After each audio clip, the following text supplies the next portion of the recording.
The bottle was empty again. I stared at the orange prescription container, my hands trembling, not from anger this time, but from the familiar warning signs. The tingling in my fingers, the strange taste in my mouth, the slight disconnect between what my eyes saw and what my brain processed. I'd refilled this prescription just 5 days ago. 60 pills. Now, nothing but air and my sister's perfume lingering near my dresser. "Victoria," I called out, already knowing how this would go. "Where are my pills?" She appeared in my doorway, leaning against the frame with practiced nonchalance. At 27, 2 years older than me, she still acted like we were teenagers fighting over borrowed clothes. "What pills?" "My Keppra. My anti-seizure medication. The pills that keep me from having grand mal seizures. Those pills." She rolled her eyes. "God, Natalie, you're so dramatic about your condition." She used air quotes, as if my epilepsy was something I'd invented. "I had a headache. I took a couple." "A couple? The bottle is empty." "That's 60 pills, Victoria. Sharing is caring." My mother's voice rang out from downstairs, sharp and dismissive. She appeared behind Victoria, her face already set in disapproval. Directed at me, not my sister. "Stop being so selfish, Natalie." "Selfish?" I gripped the empty bottle so hard the plastic cracked. "These aren't Advil, Mom. They're prescription anticonvulsants. Without them, I could." "Could what?" My father joined the party, his expression one of tired annoyance. "Have one of your convenient episodes. Interesting how they always happen when you want attention." Convenient. As if I chose to have my brain misfire. As if I enjoyed waking up on floors, confused and in pain, with people staring. As if I scheduled my seizures for maximum sympathy. "The last one happened at work," I said quietly. "No family around. Who was I trying to get attention from?" "Your co-workers, obviously," Victoria smirked. "Probably trying to get out of doing your job." This had been my life since my epilepsy diagnosis at 16. What started as absence seizures, brief moments of zoning out, had progressed to full tonic-clonic seizures by the time I was 20. The medication controlled them well, when I actually had access to it. But in the Porter family, my medical needs were seen as an inconvenience at best, manipulation at worst. Victoria had learned early that she could take my medication without consequences. She sold some to her friends who wanted to get high, took others herself for the mild, as they gave people without epilepsy. My parents enabled it, insisting I was being dramatic about needing every single pill. "I need to go to the pharmacy," I said, trying to keep my voice steady. "I need an emergency refill." "Your insurance won't cover another refill this soon," Mom said. "You'll have to wait until next month." "Or," Dad added, "you could stop being so rigid about your medication schedule. Missing a few doses won't kill you." Except it could. Literally. But they'd never listened to my neurologist's warnings, had rolled their eyes when Dr. Martinez explained about breakthrough seizures and status epilepticus. They'd decided my epilepsy was just another bid for attention, like when I'd pretended to need glasses, I was severely nearsighted, or claimed to have migraines, later confirmed as a comorbidity with my epilepsy. I retreated to my room and called Dr. Martinez's office, explaining the situation. Her nurse, Carmen, knew my family's dynamic well. "Natalie, this is the 4th time this year. You need to file a police report for theft of controlled substances." "They're my family," I said weakly. "They're endangering your life. But I know you won't report them, so here's what we'll do. I'll call in an emergency supply to a different pharmacy. Pay cash. Keep them somewhere your sister can't find them." I thanked her and hung up, then looked at my bank balance. $47. The medication would cost at least $200 without insurance. My next paycheck wasn't for a week. That night, I felt it building, the electrical storm in my brain that preceded a seizure. I lay in bed, muscles tense, trying to will it away. Mind over matter, my father always said. As if I could think my way out of a neurological disorder. I made it through the night, but the next day was harder. The aura, that strange feeling of impending doom, followed me like a shadow. My coworkers noticed my trembling hands, my difficulty focusing. "Natalie, are you okay?" My supervisor, James, pulled me aside. "You look like you did before." "I'm out of medication," I admitted. "My sister took them. I'm trying to get more, but..." His face darkened. "Go home. This isn't safe. And Natalie, you need to do something about your family." But what could I do? I was 25, working retail, barely making enough to cover my expenses while saving for my own place. Moving out meant choosing between rent and medication. Staying meant having medication stolen, but at least having housing. The seizure held off for 3 days. 3 days of increasing symptoms, of my family mocking my theatrics, as I struggled with coordination and speech. Victoria wore my pills on a chain around her neck. She'd made them into some kind of twisted jewelry, drilling holes through the capsules and stringing them like beads. "Look," she'd laughed at dinner. "I'm wearing Natalie's drama like a necklace." My parents had laughed too. Then came the letter that changed everything.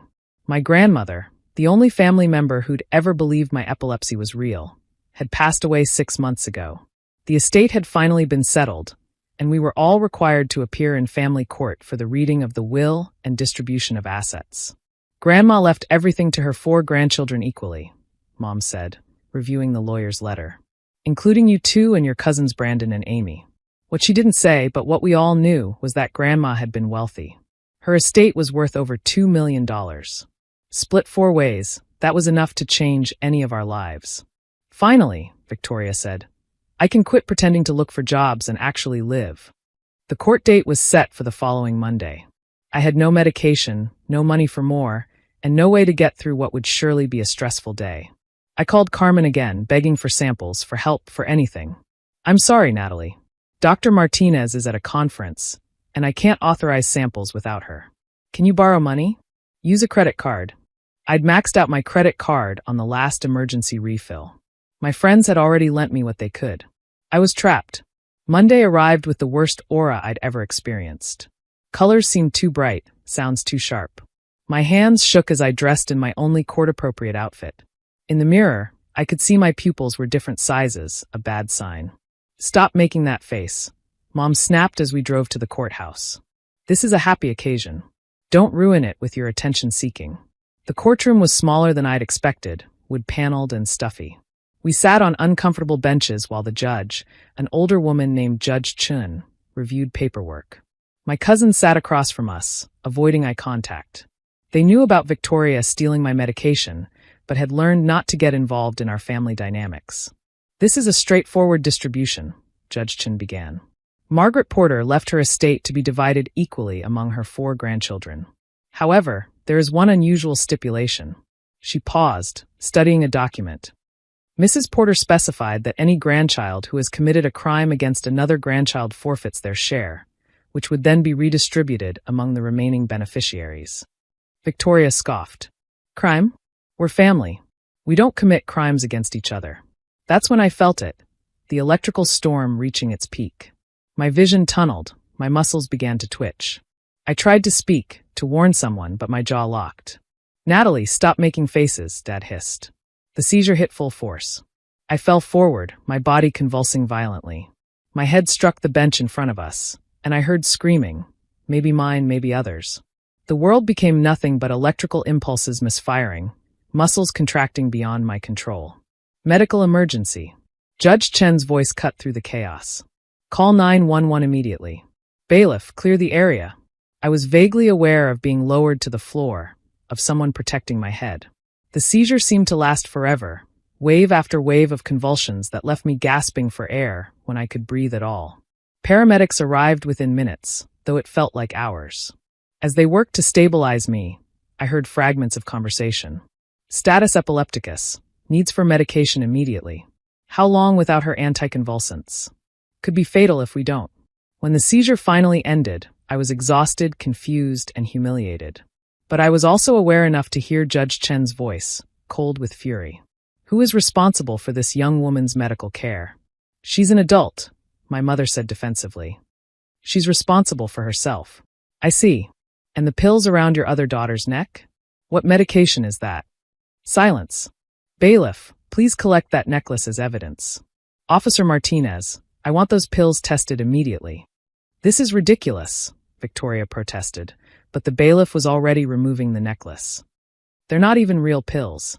Within an hour, as I lay in a hospital bed recovering, the test results came back. The pills on Victoria's necklace were indeed Keppra, my prescription medication, with my name on the pharmacy database when they ran the numbers. Judge Chin visited me in the hospital, accompanied by a police detective. "Miss Porter," she said gently, "the pills your sister was wearing as jewelry match your prescription exactly. Your medical records show you've been hospitalized for seizures 4 times this year, each time after reporting your medication stolen. Is there anything you'd like to tell us? So I told them. Everything. Years of stolen medication, of being called dramatic, of my parents enabling Victoria's theft.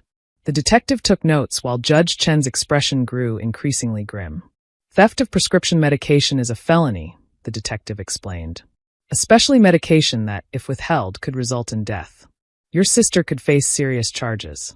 But more relevant to today's proceedings, Judge Chen added, this constitutes a crime against another grandchild. The will's stipulation is clear. The aftermath was swift. Victoria was arrested for theft of controlled substances and reckless endangerment. My parents, faced with the reality of my condition, witnessed by a judge, documented by paramedics, finally couldn't deny the truth. The inheritance ruling was decisive. Victoria's quarter share was forfeited and redistributed among Brandon, Amy, and me. My portion came to $666,000, enough to change everything. I'm sorry, my mother said quietly when she visited me in the hospital. We thought. Victoria said the pills made her feel good, helped her focus. We didn't think you really needed every dose. I could have died, I said simply. Every seizure risks brain damage or death. You watched me seize for years and still thought I was faking. She had no answer. Victoria was convicted and sentenced to probation and community service. The felony conviction ended her plans of living off Grandma's money without working. The irony wasn't lost on anyone. Her greed for my pills had cost her a fortune. I used part of my inheritance to move into my own apartment, where my medication stays safely locked in a safe only I can access.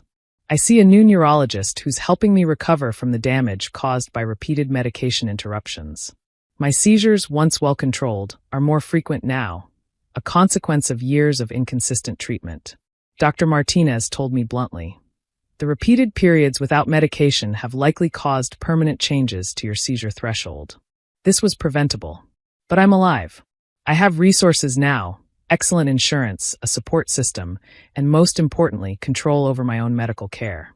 I volunteer with an epilepsy support group, sharing my story with others whose conditions are dismissed or minimized by family.